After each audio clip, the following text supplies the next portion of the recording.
本日はアーモンドプードルを使ったしっとりチョコ蒸しパンを作ります。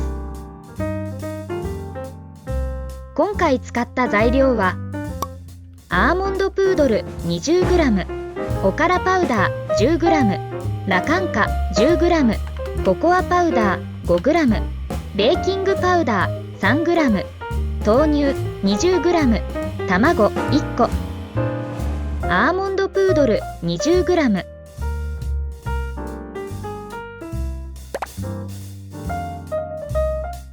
おからパウダー 10g、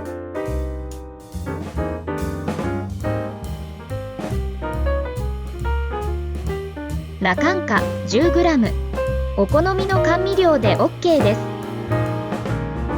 ココアパウダー 5g、 ベーキングパウダー 3g、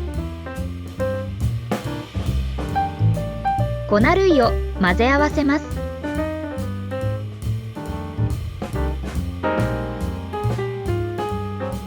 豆乳 20g、 卵1個、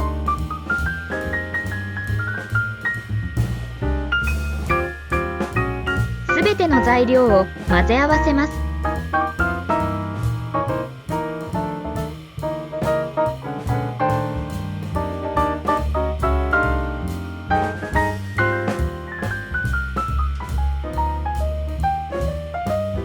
トントンと空気を抜いてから加熱します。600ワットの電子レンジで2分加熱します。